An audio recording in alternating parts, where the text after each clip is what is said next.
Breditheners. I haven't made anything in a while, and I had the urge to, albeit briefly, pay tribute and homage to one of my favorite actors who passed away this past week, the legendary Tatsuya Nakadai. And so I just want this to serve as kind of an introduction to his work, if you're not already familiar. Tatsuya Nakadai is arguably the greatest Japanese actor ever. He's worked with most of, if not all of the great directors from like the golden era of samurai movies on through like voice acting in Ghibli movies and things of that nature. And he's really just been fantastic in everything he's done. I just wanted to specifically highlight the Human Condition trilogy, which I've been watching through recently. That's Kobayashi's Human Condition trilogy.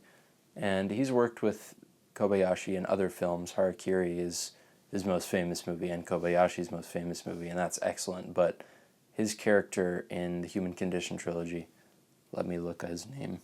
Sorry, his character Kaji in the Human Condition trilogy is the protagonist of all three movies.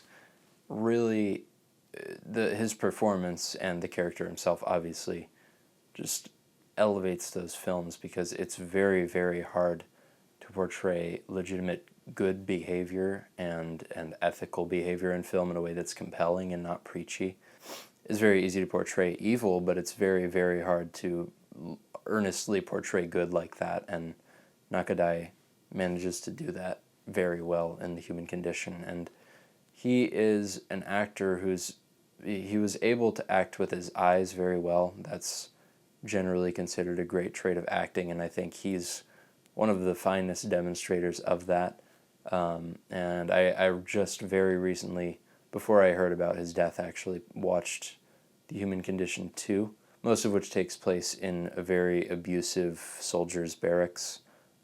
You get the sense of his entire mood by just glancing at him in those scenes, and these are like 3-hour-long movies as well. It's not like he's just coming in for a couple scenes and doing well in those. It's just the entire movie is really carried by him, I would say, and he's tremendous in those. But then I also just want to highlight his work with Akira Kurosawa, which I think is where his versatility really shines as an actor, because he's known for things like, more like Harakiri, like he's known for playing the very like, silent, a little pensive, melancholy samurai character who's traditionally the good guy and has some sort of sorrow behind him. But for Akira Kurosawa's movies, he's like in Yojimbo, he's the villain of the movie, and his entire character really brings, for one, a level of fun to that movie, but just the pure evil of his character, like in a comical way,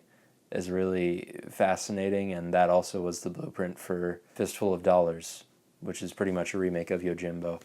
And so his work there really impacted the tone of that movie. And then in contrast to that, you have his work in High and Low, where he plays the detective. And again, that movie has just been remade as well by Spike Lee. He's fantastic as both like this evil gun-toting like enemy of the samurai in Yojimbo, and then he's also this very straightforward, like honest, hardworking detective in High and Low, and he brings a lot of gravity to that movie. And everything he's in, I would say he just elevated. And then my favorite Kurosawa movie, Ran, he's the lead role in that movie, and he's just incredible as this aging ruler who's just been completely betrayed and is seeing all this madness unfold around him. And it's one of the best movies ever, but it's also one of the best performances ever. And I just wanted to highlight that and say that if you have not watched any of his movies, for one, all of the movies he's done with Kurosawa and Kobayashi are great places to start for both of those directors. But then there's movies like The Face of Another, there's Hachiko, he's really appeared in all of Japanese cinematic history since like the 50s or 60s, and there's just so much to love about his work and admire about him as an actor. And for me, he's up there as one of the greatest of all time. Like I think he belongs in the conversation with people like Al Pacino,